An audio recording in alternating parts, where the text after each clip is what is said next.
Bonjour à toutes et à tous, ici Margot, créatrice d'un petit rayon de braise, série de podcasts 100% pur beurre, interviews d'entrepreneurs bretons optimistes pour égayer votre journée. Merci d'être avec nous, c'est parti!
Saint-Tropez, c'est un bon plan, je trouve, parce que c'est tout près.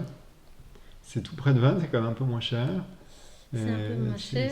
c'est près de la gare, en effet. C'est près de la gare, la taxe foncière est moins chère. Ouais. Parce qu'à Vannes, c'est quand même assez cher. Quand même, ouais. Et ce qui est bien aussi à Saint-Tropez, c'est le côté forêt et nature. Oui, bon, tout à fait. Bon, là, Tout on à a fait, les tout sentiers à fait. côtiers à côté, mais les sentiers côtiers, Ouais, mais il y la a forêt, souvent c'est du monde. magique. Et la forêt, c'est. Ouais, moi, j'adore la forêt. Ce matin, je vais courir en Ah oui, forêt c'est à vrai. Agen, et il n'y a personne, donc c'est. Bon, à part, Waouh. on croise 2-3 personnes avec un chien, mais du coup, ça fait. Hmm. Tout de suite, on se sent ailleurs et bien dans la nature. Et Ouais, c'est clair. j'apprécie beaucoup. Ouais. Ouais, c'est génial. Mais je connaissais pas du tout cette partie-là avant, parce que quand j'étais à Vannes, j'étais sur les sentiers côtiers ou dans la ville. Bah oui. Quand on est à Vannes, on vit à Vannes. Hmm. On sort assez rarement. Moi, Ouais. je sortais assez rarement de c'est Vannes vrai. pour le coup, et je faisais beaucoup de sentiers côtiers là. Ouais. Ça permet d'avoir un peu de diversité. C'est clair. Ah, et puis la forêt, enfin, moi, je trouve que la forêt, c'est extraordinaire, quoi. Moi, quand je suis dans la forêt, je me sens bien, quoi. Vous voyez, c'est étonnant, quoi. Je me sens. Ouais, tous les soucis, les préoccupations qu'on peut avoir s'évanouissent. Je me sens mais incroyablement bien, quoi. Pour moi, c'est un lieu de contemplation. Je ne sais pas si je pourrais rester 2 heures à regarder la mer, mais je pourrais facilement rester 2 heures au milieu d'une forêt, quoi. Et ben ça m'arrive quand je suis pas bien. En général, je vais dans la forêt, je me mets près de la rivière et juste écouter et voir le bruit de l'eau qui coule, C'est génial. ça apaise. Ah, excellent. Des petits moments de méditation. Ça rend optimiste, voilà. Ah ben oui, on peut dire ça comme ça. Ouais. Du coup, on peut peut-être démarrer. Ouais, très bien.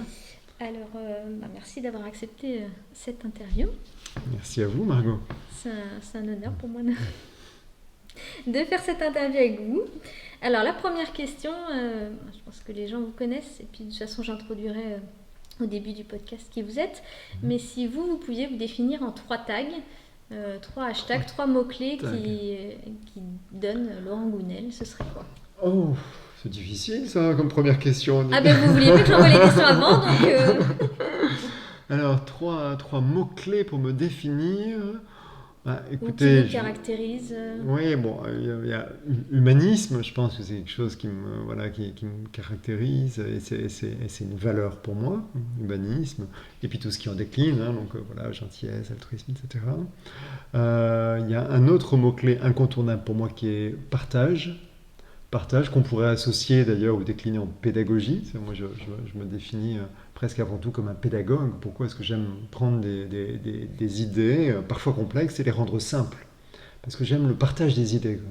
Le partage d'autres choses aussi, mais les idées notamment. C'est là quand il y a des choses qui me semblent pertinentes, intéressantes, eh bien j'aime les contribuer à leur diffusion. Donc la pédagogie est un moyen pour ça, quoi. Donc partage. Et puis un troisième mot-clé, je sais pas, j'ai envie de dire amour, quoi. Parce que c'est quand même une valeur qui me semble assez essentielle, au sens quasiment étymologique du terme, quoi.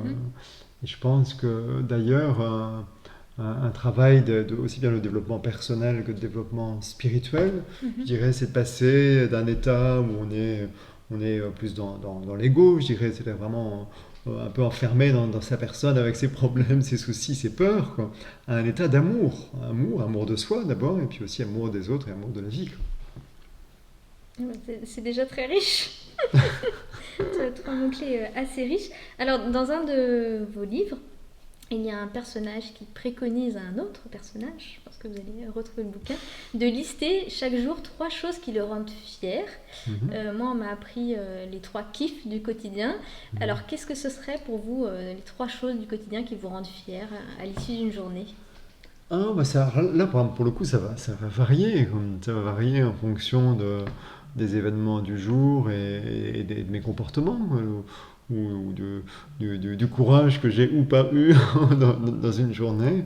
Et je dirais d'ailleurs par rapport à ces 3 mots-clés qu'un personnage, en effet, je ne sais plus lequel, je ne sais plus dans quel livre d'ailleurs, conseillé à un autre. Les Dieux voyagent incognito. D'accord, très bien. J'ai plus le nom des personnages par contre. En fait, ça peut sembler une petite technique un peu bateau, quoi. Et en fait, il y a une vraie démarche scientifique derrière, puisqu'il a été mesuré scientifiquement que le fait, en effet, de prendre quelques minutes, tous les jours, je dis souvent le soir parce qu'on a un peu plus de temps, pour repenser à notre journée et en effet trouver 3 choses dont on peut être fier, eh bien, ça développe la confiance en soi et l'estime de soi. Et ça a été mesuré scientifiquement, à condition de le faire tous les jours pendant au moins 90 jours, ce qui est un petit peu long, en effet, parce que 3 mois, quoi.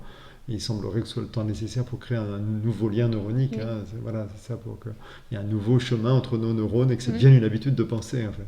Pourquoi ? Parce que alors, il y a une question générationnelle, c'est moins vrai pour les jeunes, et heureusement d'ailleurs, mais pour les gens de ma génération, moi j'ai 55 ans, on a souvent été élevés par des parents assez exigeants, pas tous, mais assez souvent.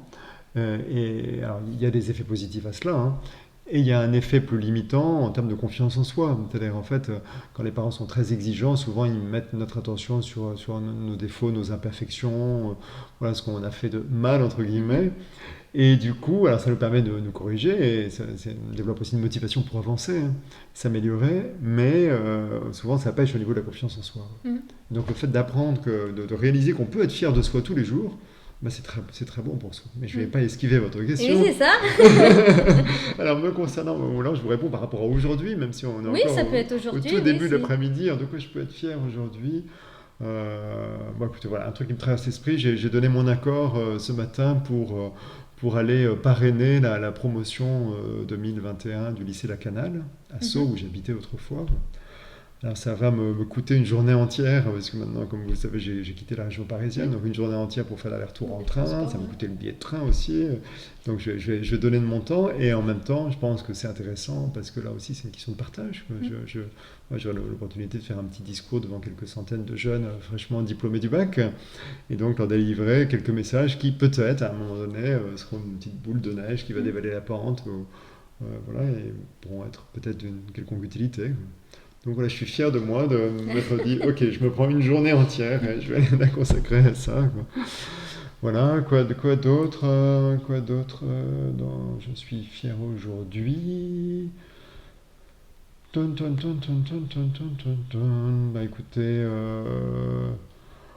peut-être d'avoir retrouvé un état positif alors que je me suis levé sous la pluie et que j'ai un moral qui est quand même assez dépendant de certaines conditions extérieures, malheureusement, telles que le temps. C'est vrai que quand il pleut, j'ai quand même du mal à voir la pêche.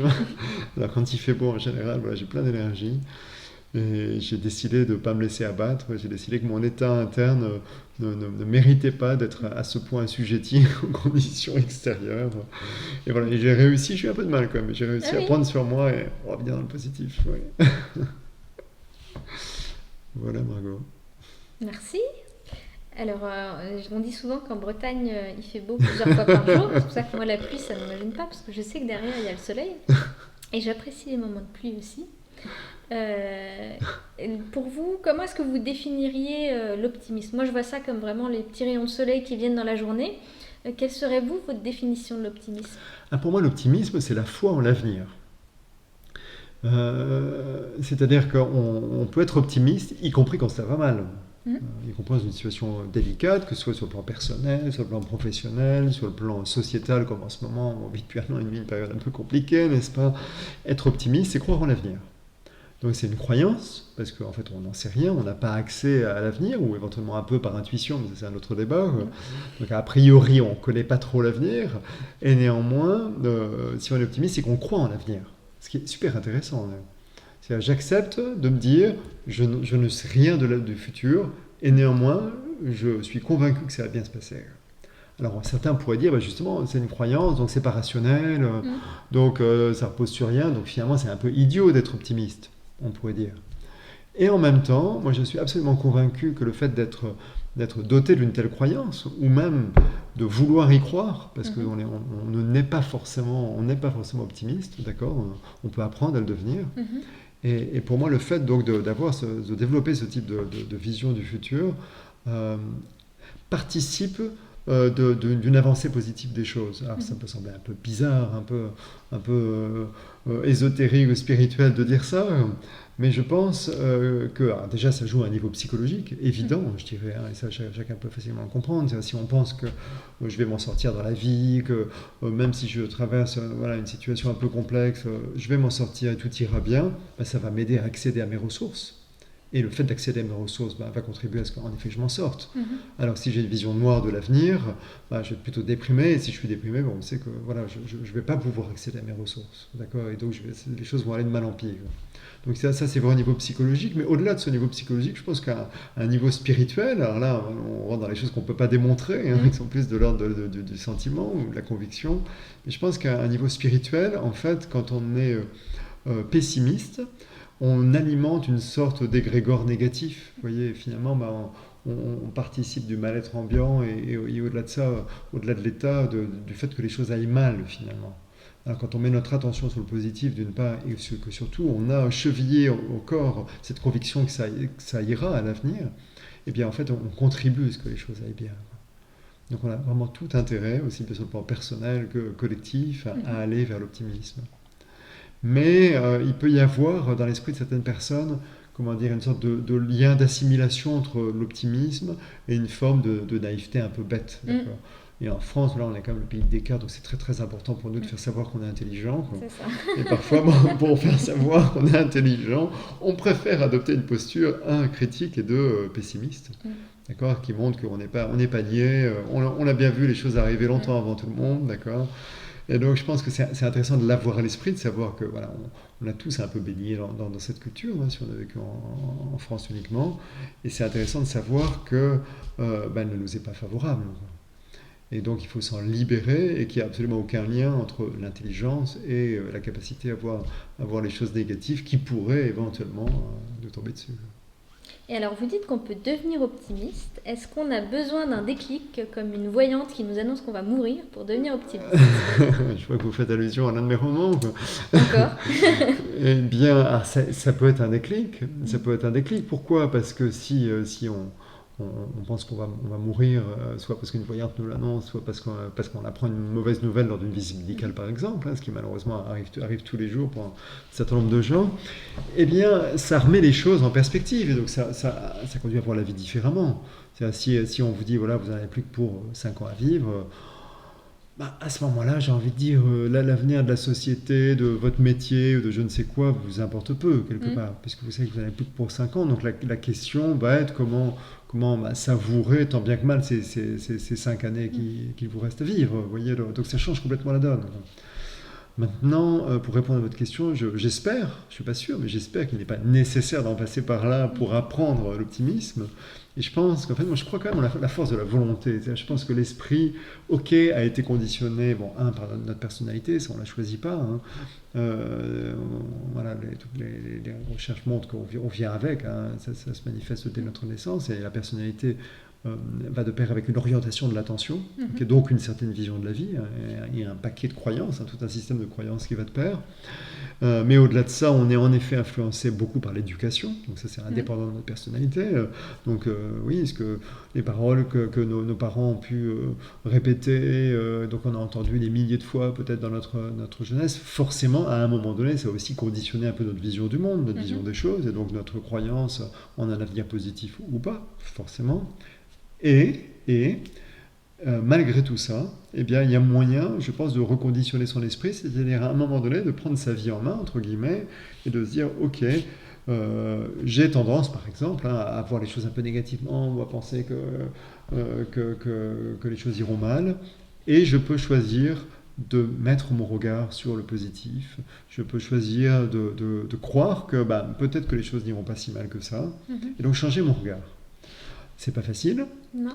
C'est pas facile. Je dirais surtout pas facile de le faire tout seul. C'est-à-dire, on peut le faire en étant accompagné par un consultant, c'est votre ancien métier, quoi, par un coach, par un thérapeute, un psy. Parce que, pourquoi je dis ça? Parce qu'il existe des techniques en fait pour nous aider à nous libérer de croyances limitantes. D'accord? Et le fait de croire que l'avenir est noir, sombre, est typiquement une croyance limitante. Donc ça se change. Il y a des techniques pour ça, d'accord? En psychologie, en psychothérapie, quoi. Mais même seul, je pense qu'à un moment donné, on peut décider. On peut décider, mais à ce moment-là, c'est plutôt je dirais la voie du kaizen, vous savez, la voie des petits pas. C'est là, faut pas non plus se voler la face et croire qu'on va passer du jour au lendemain d'un état totalement pessimiste à un état ultra optimiste. Ça ne marche pas comme ça.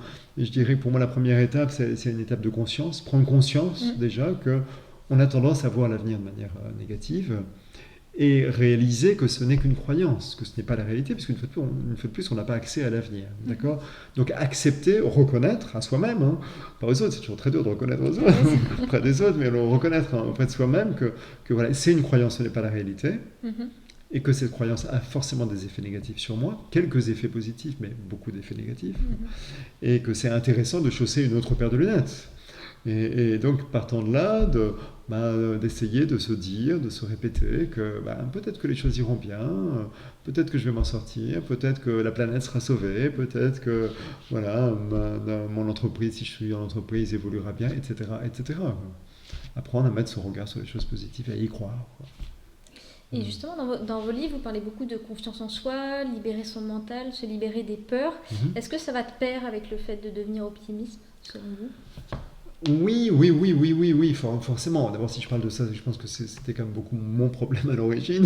Oui, on est toujours On plus parle fort. bien que ce que l'on connaît, quoi. Ouais. Voilà.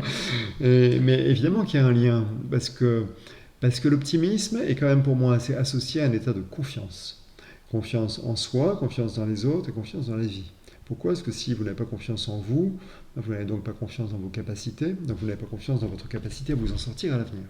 D'accord? Si vous n'avez pas confiance dans les autres, ça va être compliqué, parce qu'on est tous quand même en interrelation, on est tous reliés, donc si vous ne pouvez pas vous fier aux autres, à un moment donné, les choses vont être difficiles pour vous. Et puis confiance dans la vie, parce qu'évidemment, si vous pensez que de toute façon, on va tous disparaître à cause du réchauffement climatique, d'une météorite, ou de je ne sais quoi encore, ou de problèmes politiques, là encore, vous ne pouvez pas être optimiste. Donc l'optimisme est intimement lié à la confiance, pour moi. Et les peurs, c'est encore une déclinaison de... En fait, tout ça, ça fait partie du même système de croyance. D'accord? Quand j'ai des peurs, si ce sont des peurs infondées, parce que la peur, c'est une émotion naturelle qui a une fonction, comme toutes les émotions, qui nous avertir de la présence d'un danger, réel ou potentiel, ce qui est très utile. On ne peut pas rejeter toutes les peurs, ok? Mais pour certaines personnes dont la personnalité, comme moi d'ailleurs, est structurée autour de la peur est plutôt un handicap, parce qu'elle va nous amener en effet à voir des dangers partout, là où il n'y en a pas du tout. Okay, donc là, il faut apprendre à se libérer de ses peurs, parce qu'évidemment, tant qu'on croit, tant qu'on a peur, c'est-à-dire qu'on croit qu'il y a des dangers, évidemment, les dangers nous font voir les choses plutôt négativement, quoi. Donc si j'ai peur de l'avenir, je vais être forcément pessimiste, quoi. Merci. Alors, dans un de vos livres, j'ai trouvé très intéressant le fait que c'est le philosophe qui n'était pas sage. Il arrive dans une tribu de gens qui sont libres et qui n'ont aucun aspect matérialiste, et petit à petit il insuffle ce matérialisme qui finalement les rend malheureux. Est-ce que notre société, qui est plutôt matérialiste, produit ces gens pessimistes et nous empêche d'être optimistes, selon vous? C'est une bonne question. Alors je ne sais pas si la société de culture matérialiste qui est la nôtre induit le pessimisme. Ce qui est à peu près certain en revanche, c'est qu'elle induit, si ce n'est le malheur, du moins une certaine forme de déprime. Pourquoi? Parce qu'on a tous été conditionnés, enfin tous, non pas tous heureusement, mais on est quand même très nombreux à avoir été conditionnés dès notre plus jeune âge avec des croyances du type je serai heureux quand je posséderai telle ou telle chose. D'accord? Je serai heureux quand le Père Noël arrivera le 24 ou le 25 décembre. Hein. Commencez par là, tout simplement, dès les enfants. Quoi. Et donc, si on offre des cadeaux à nos enfants, c'est parce qu'on croit les rendre heureux. Et du coup, les enfants, forcément, achètent la croyance. D'accord, il se dit, ah, c'est donc ça qui va me rendre heureux dans la vie, quelque part. Donc voilà, on apprend très jeune que les choses matérielles vont nous rendre heureux. Oh, c'est un peu le contraire. Les choses matérielles sont utiles, évidemment. On est tous heureux d'avoir ne serait-ce qu'un toit au-dessus de notre tête, d'accord, et parfois une voiture quand c'est nécessaire pour se déplacer, etc. Quoi. Donc on a besoin de choses, on a besoin de choses matérielles, mais ce ne sont pas elles qui nous rendent heureux. Qui nous rendent heureux. Sauf qu'on peut le croire. Quoi. Et évidemment, il y a toute la société qui s'est forgée autour d'un modèle essentiellement économique qui repose lui-même sur la consommation. Donc la société a besoin qu'on consomme. Du coup, la société entretient cette croyance en nous, notamment à travers la publicité, nous faisant croire que c'est en changeant de voiture que les filles vont tomber amoureuses de vous si vous êtes un homme, etc. Enfin, ça va très loin, quoi, évidemment. Et ils sont extrêmement doués pour nous faire croire ce genre de choses. Ils sont extrêmement doués pour rendre les multiples objets qu'ils ont à nous vendre tentants. D'accord? Donc, pour vraiment cultiver cette croyance en nous. Donc ça rend malheureux. Je ne sais pas si ça rend pessimiste. Pessimiste peut-être parce que en fait, je trouve que ça, au bout d'un moment, et je dirais ça rend en tout cas sans doute pessimiste, paradoxalement, les plus riches d'entre nous. C'est-à-dire ceux qui sont arrivés à un niveau de richesse matérielle tel qu'ils peuvent se payer à peu près tout ce qu'ils veulent. Je dis à peu près parce qu'en fait c'est toujours une course sans fin. Hein. Donc si vous roulez en Mercedes, vous aurez envie d'une Ferrari, etc. Enfin, c'est sans fin. Okay. Puis si vous avez une Ferrari, vous voudrez une fusée comme Tesla, comme le patron de Tesla plutôt, etc. Quoi.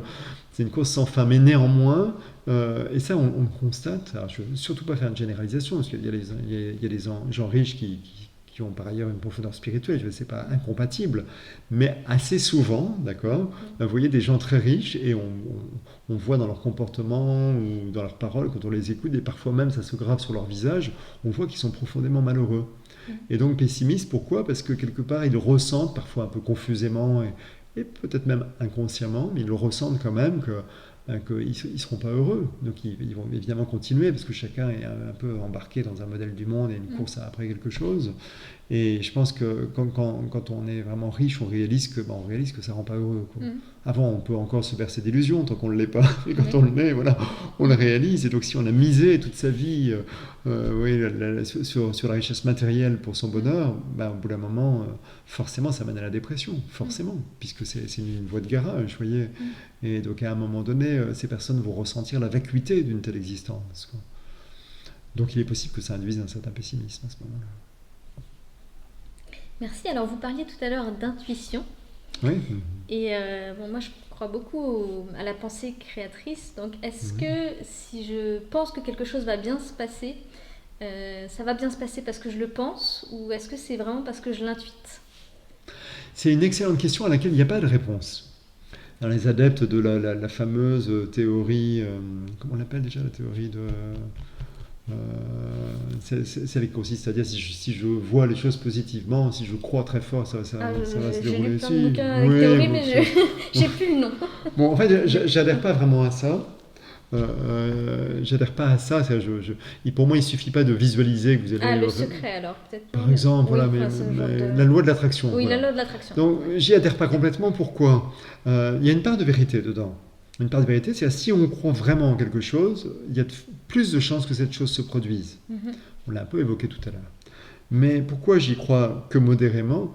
C'est parce qu'en fait, il suffit pas de prétendre y croire. Vous voyez, la méthode Coué, ça marche pas, quoi. Vous pouvez faire 3 fois le tour de votre maison le soir en rentrant chez vous en vous disant ça va marcher, ça va marcher, ça va marcher en pensant à votre projet professionnel. C'est pas ça qui le fera marcher. Pourquoi? Parce que c'est pas ça qui vous fera y croire. Vous pouvez le répéter 15 fois par jour, vous pouvez faire 15 000 visualisations comme vous trouvez dans ces bouquins. C'est pas parce que vous visualisez la réussite de votre projet que vous y croyez. Et tout le sujet est d'y croire, en fait. Si vous y croyez, oui, il y a de fortes chances que ça marche, en effet. D'accord? Pour des raisons psychologiques, je l'évoquais tout à l'heure, vous allez accéder à vos ressources, et sans doute aussi pour des raisons spirituelles qu'on ne sait pas expliquer. Mais le tout, c'est d'y croire. Et ça ne se décrète pas, une croyance. Ça se décide?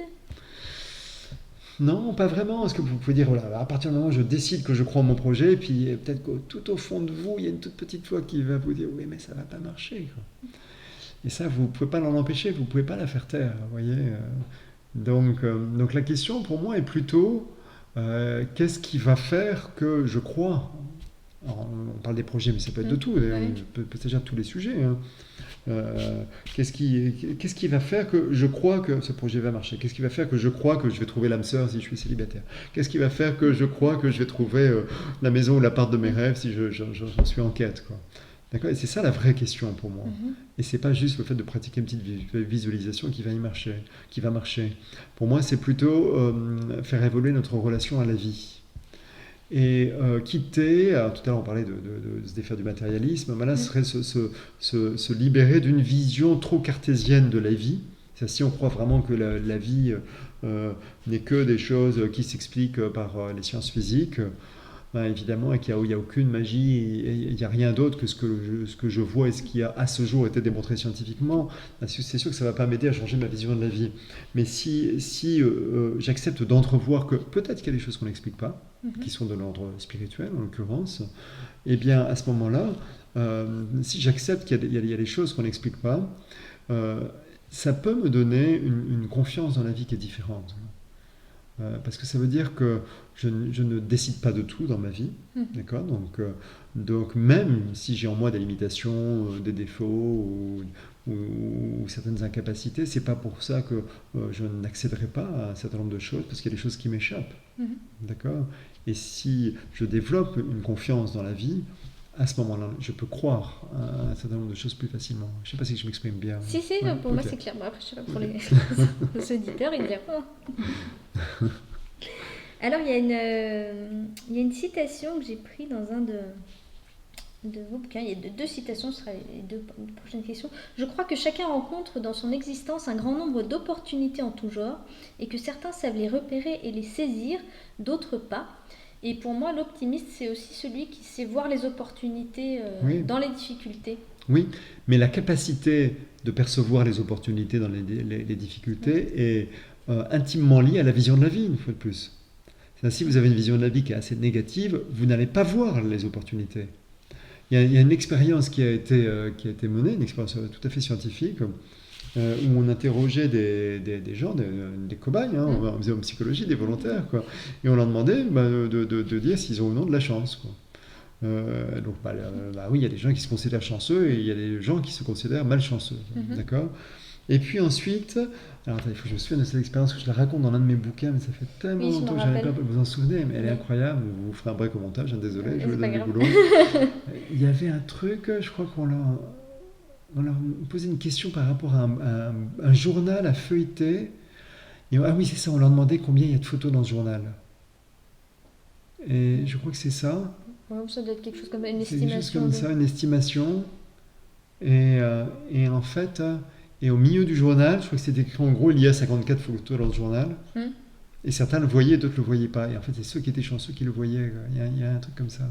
Bon, maintenant, si je ne me souviens pas avec certitude, c'est délicat de le raconter. Parce qu'elle est incroyable, cette expérience. Il y a aussi l'histoire des Indiens qui n'avaient pas vu les bateaux. Le fait que c'était hors de leur champ de croyance, ils n'avaient pas pu voir les bateaux de Christophe Colomb. C'est vrai, mais oui. Bon, je vais répondre à autre chose, que j'aime de le raconter une expérience, surtout que je la qualifie de scientifique si je...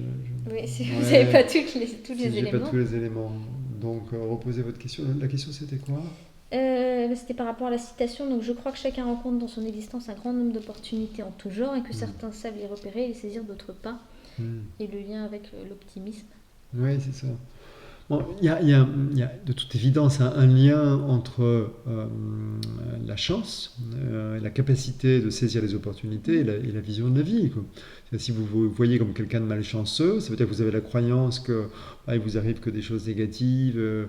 À ce moment-là, quand une opportunité se présentera à vous, vous ne la verrez pas puisque vous regardez le monde avec une paire de lunettes à verres déformants et ces verres ne vous permettent que de voir uniquement les problèmes, quoi, et ce qui vous arrive de négatif, quoi. Tandis que si vous avez foi en la vie, en votre vie, si vous croyez que vous avez de la chance, même si c'est juste une croyance, c'est pas la réalité, et bien néanmoins, ça veut dire, ça vous permet de chausser une paire de lunettes vers des formants positivement, où là vous allez repérer au contraire toutes ces opportunités, donc vous pourrez les saisir. Et alors vous, quelles difficultés et quelles opportunités ont pu vous amener les difficultés que vous avez rencontrées récemment?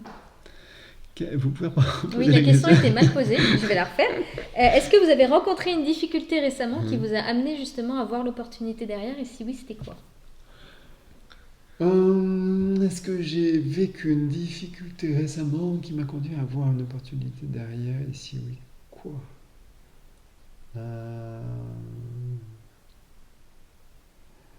Une bonne question. Alors, est-ce que j'ai vécu une difficulté récemment? Peut-être que vous l'avez pas vécu en difficulté du tout, en fait. Oui.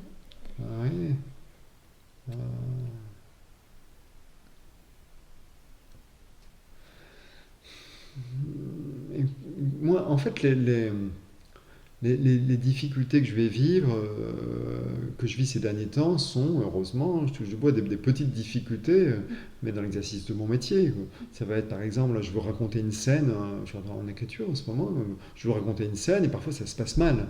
Ça se passe mal, ça veut dire que la façon dont je m'y prends, eh bien, je sais que le lecteur va pas rentrer dedans, ou il va s'ennuyer, ou alors il va y avoir tel autre effet secondaire qui font que je ne peux pas raconter la scène comme ça. Et parfois, je peux m'arracher les cheveux sur une scène. Vous voyez, quand je veux faire passer un message ou induire une émotion ou autre, parfois ça marche pas. Ça marche pas, et en même temps, j'ai, par chance, j'allais dire, chevillé au corps la conviction que j'y arriverai, quoi. Donc, je ne sais pas combien de temps ça va me prendre. Ça va me prendre 1 heure, ça va me prendre 8 jours. Mais je sais que j'y arriverai, que je trouverai la solution, la façon d'amener cette scène, de l'écrire pour que ça marche. D'accord? Et parfois, je me conditionne avant de m'endormir le soir. C'est-à-dire que j'ai cette difficulté à l'esprit, et ça c'est vrai même pour d'autres difficultés dans la vie, d'importance un peu plus conséquente, quoi. Je me couche le soir, et juste avant de m'endormir, je me dis, ok, je reformule la situation difficile, je dis, ok, j'ai ce problème, et je suis confiant sur le fait que pendant la nuit, ce problème va se résoudre, une solution apparaîtra, et que je l'aurai demain au réveil, quoi. Là-dessus, je m'endors, et je me réveille le lendemain matin, et pas dans 100% des cas honnêtement, mais peut-être quand même dans 70 à 80% des cas, ce qui n'est pas anodin, quoi. Je me réveille, et la première chose qui me traverse l'esprit, c'est la solution, quoi.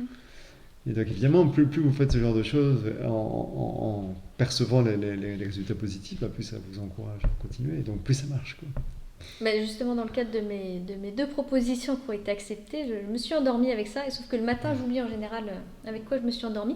Mais par contre, au moment où il fallait décider, c'était naturel, la réponse est venue toute seule. Ah oui, bah oui. C'est l'inconscient qui a travaillé, enfin, je sais pas. Bah oui, mais oui, donc il se passe des choses dans notre sommeil qu'on ignore, hein. La science n'a pas fourni beaucoup de réponses sur ce qui se passe quand on dort. Vous voyez, où va notre conscience, où va notre âme, pour ceux qui croient comme moi que l'âme n'est pas enfermée dans la boîte crânienne. On ne sait pas en fait, donc on peut tout présupposer. Merci. Alors, j'ai une autre citation de vous et qui va très bien avec mes questions. Donc, je me suis un peu servie. La vie est fabuleuse, elle nous fournit à chaque instant des occasions de grandir. Oui. J'aime bien dire aussi que l'optimiste, c'est quelqu'un qui voit les apprentissages, un petit peu l'arc-en-ciel sous la pluie. Est-ce que vous avez appris des choses récemment? Ah mais j'en apprends tous les jours. Tous les jours, pourquoi? Parce que tous les jours je fais des erreurs. Et que moi j'apprends beaucoup de mes erreurs. Alors pas forcément du premier coup, hein. Je vais pouvoir les répéter parfois un certain nombre de fois avant de me dire ok, je vais peut-être cesser de faire la même chose qui ne marche pas. Donc je prends un petit peu de recul, donc qu'est-ce que je peux faire d'autre, quoi. Donc oui, la vie est ainsi, en fait, la vie met sur notre chemin de quoi apprendre, et ce tous les jours, à tel point que parfois je me demande même si c'est pas le sens de la vie, quoi.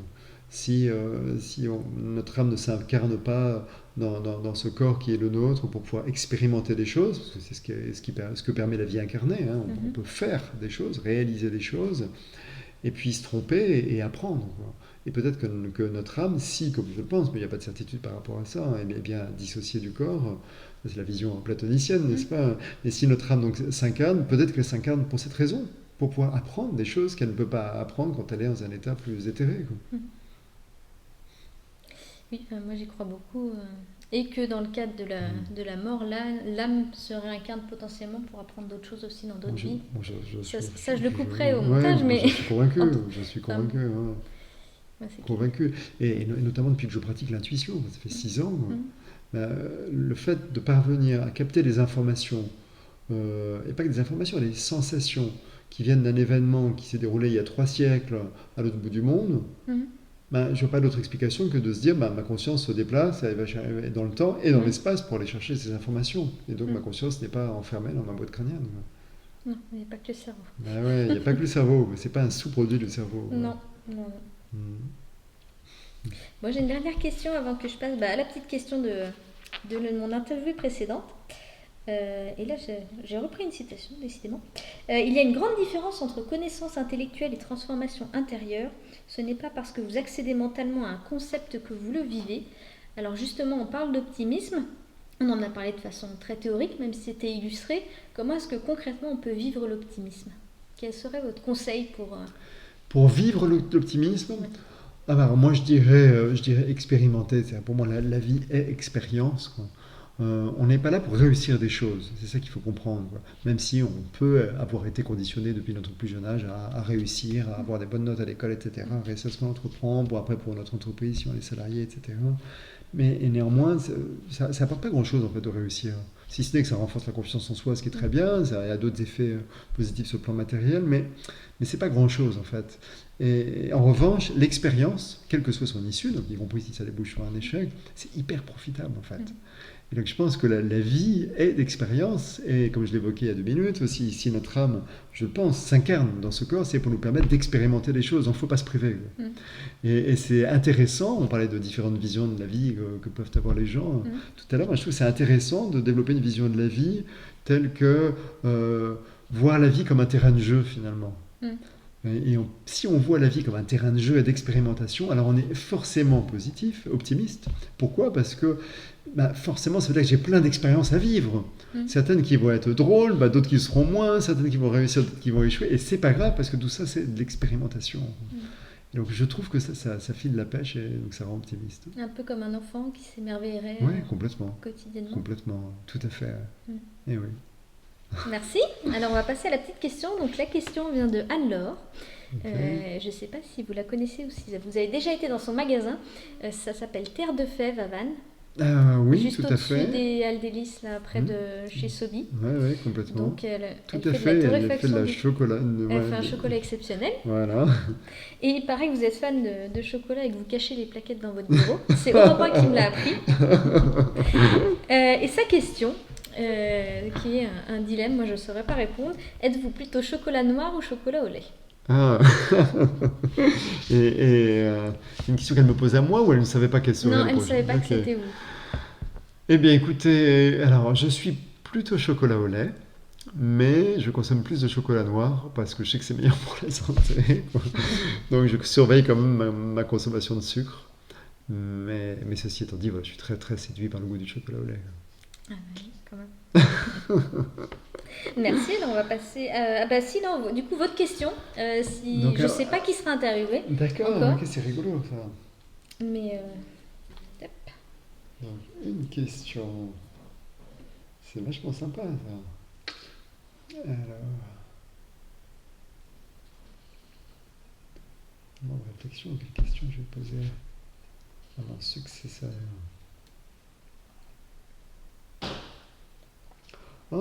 Êtes-vous plutôt roman ou essai dans vos lectures? Ok.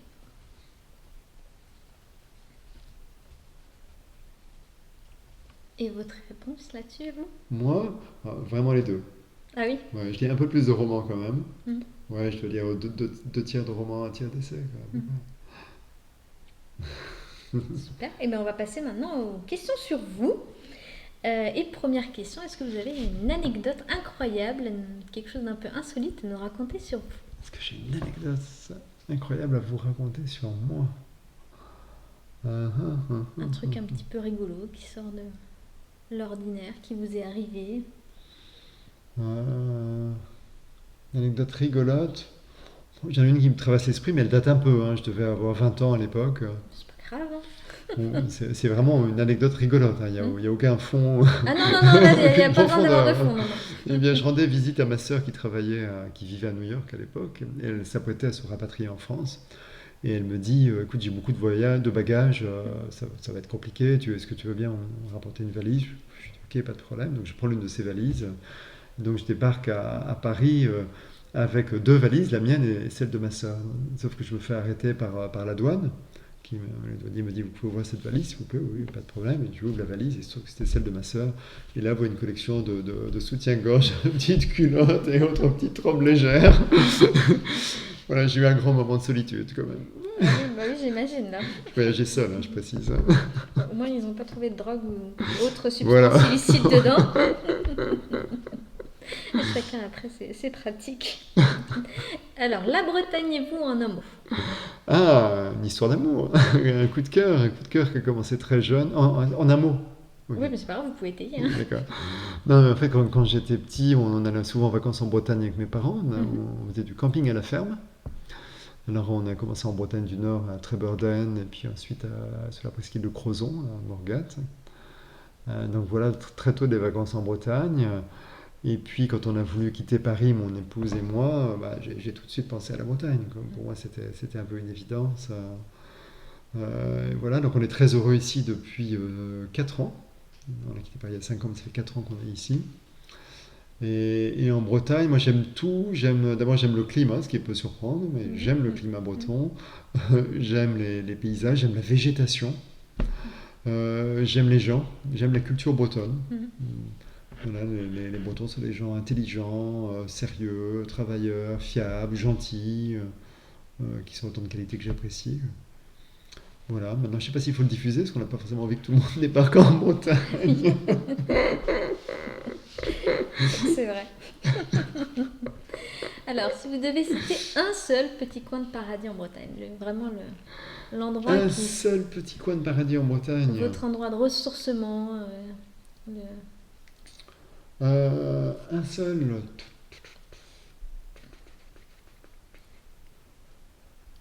Euh, je vais en citer un forcément près de chez moi, parce que c'est là où je vais régulièrement. Je sais pas, la presqu'île de Conlo, par exemple, quoi. Mais il y en a plein d'autres. L'île de Berdère aussi, mais en même temps, il y a des projets en cours, je sais pas ce que ça va donner. Ah non, ça a été annulé? C'est annulé, oh, Oui, ça y génial. est. Giboire a arrêté le projet. C'est pas vrai. Si, si, Ah, avec c'est les excellent. manifestations, etc. Oui, ça doit faire un mois qu'ils ont annoncé Ah, ça. d'accord. Hmm. Oh, c'est bien ça. Oui, ben, ça paraît de préserver Ah ouais. l'île, ouais. Et qu'est-ce qu'ils vont faire là, du bâtiment Aucune idée, j'ai pas suivi. D'accord. Parce qu'en plus, ils auraient forcément bétonné un pont, enfin, ils auraient fait quelque chose, quoi, parce que Oui, je tu peux sais pas pas faire où un ils hôtel auront gardé. Bah, si et les gens sinon, peuvent une pas petite traverser. une navette bateau, ça aurait pu être Ouais, sympa.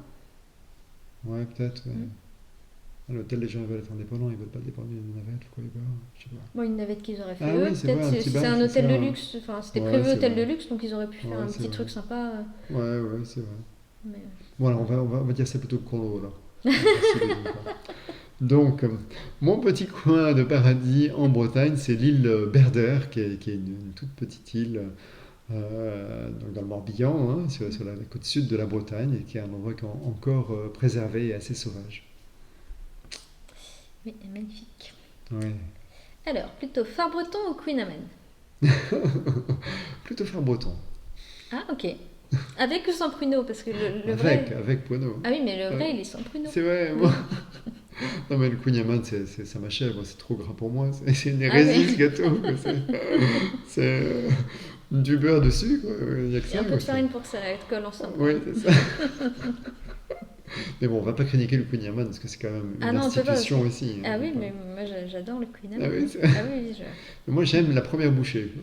Voilà. ah oui, la suite est écœurante, c'est ça? Ah ouais, je peux pas. Bon, j'ai eu une hépatite virale hein, quand j'étais gamin, je m'en suis jamais tout à fait remis, donc ce qui est grave, j'ai un peu de mal. Ah oui, mais faut faire attention. Donc, phare breton, sans hésiter. Phare breton, galette ou crêpe? Galette. Plutôt salé alors, du Ouais, coup. plutôt salé. La marinière, est-ce que c'est toujours à la mode ou un peu démodé? Oh, si, c'est indémodable, la marinière. Et un dernier mot en breton. Ah, j'en ai appris un ce matin. Alors, vous me laissez 2 minutes, il faut que je le retrouve.